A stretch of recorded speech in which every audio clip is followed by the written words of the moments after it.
All right, so let's now talk about Antoine Green, right? So Antoine Green, once again, I'm also just going to do pros and cons because, um, again, it's a seventh round pick, and Antoine has a lot of he has a lot of growth that he needs to do in his game, um, to be able for me to be able to say like, hey, he reminds me of this player. I'm not gonna lie, when I was watching his tape and looking at some of like his highlight reels and looking at some of the tough catches he makes, I did get hints of Marvin Jones just in the fact that like again, great vertical threat.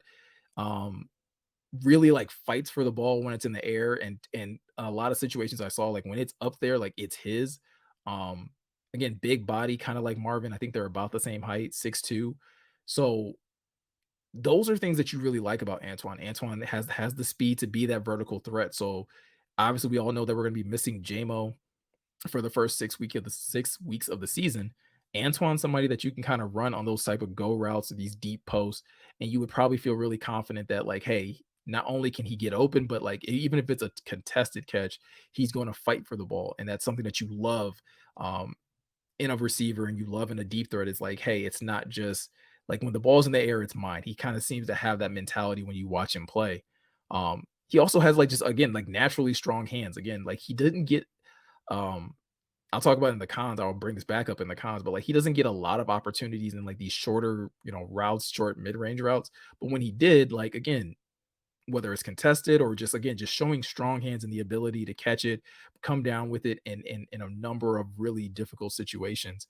Um, so yeah, I really like Antoine Green. Like I said, if I really had to like put a put a player to it, like as of right now, like the best he could probably be for you this season is like a diet version of Marvin Jones.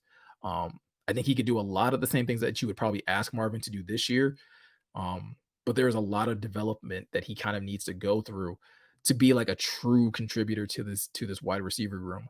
Um, and so that kind of leads me into some of the cons. And some of the cons, I don't know if it's necessarily like Antoine's skill set or how North Carolina chose to use him because North Carolina wasn't like this like crazy air raid offense. Like they did run underneath concepts, they did run slants, they did run screens and things like that. They did run curl routes, like and all that type of stuff. But it's like a lot of the passes that you see go to Antoine are these deep shots. They kind of use him as a clear out. Uh, I believe the wide receiver was Josh Downs out of North Carolina as well, his teammate that got drafted. They kind of use him as that for like, again, as a clear out or a decoy or things like that.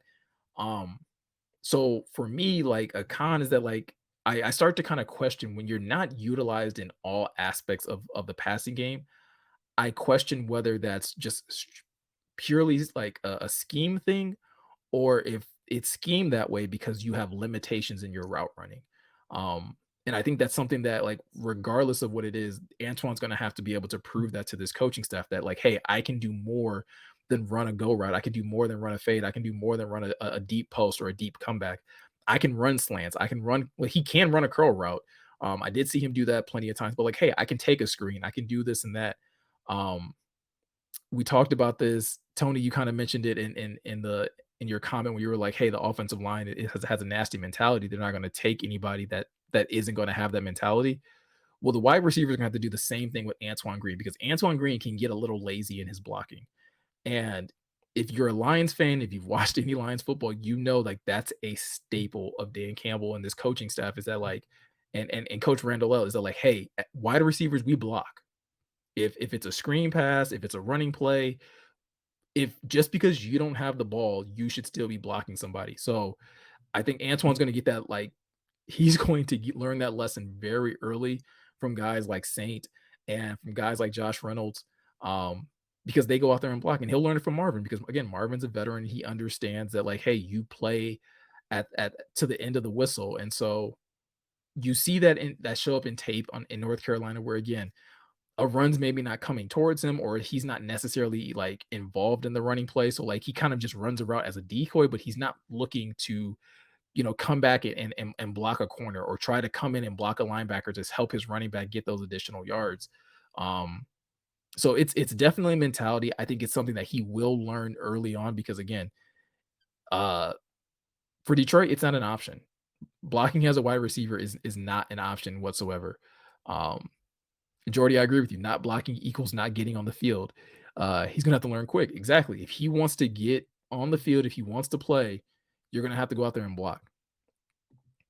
Tony, yeah, even JMO, like JMO is frail, right? Not a big body, but he will still go out there and throw down with anybody. So again, I don't think it's gonna be hard for Antoine to learn this lesson. Like everybody does it. No one is exempt from this idea of blocking. And he has the frame to do it well. Like again, he's 6'2, looks like he's like, built really well. So there's no reason why he can't be out there and be a more effective blocker for his teammates. And the last con that I kind of have for him is just his run after the catch seems a little limited. Again, it's a lot of deep passes, him coming down with the ball, but even on those shorter routes where he's coming down, catching a curl, running a short dig route or something like that, he doesn't show like a lot of wiggle. He doesn't show the ability to necessarily power through tacklers.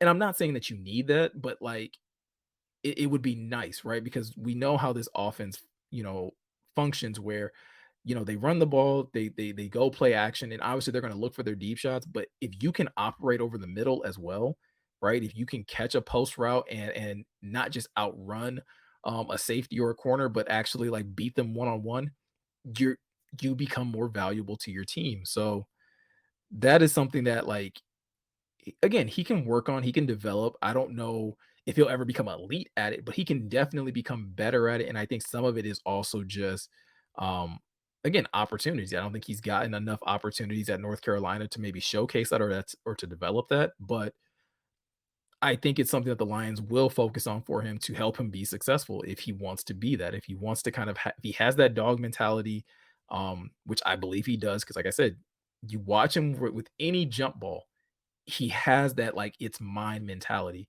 Um, and so like I think there's a lot to work with in that respect.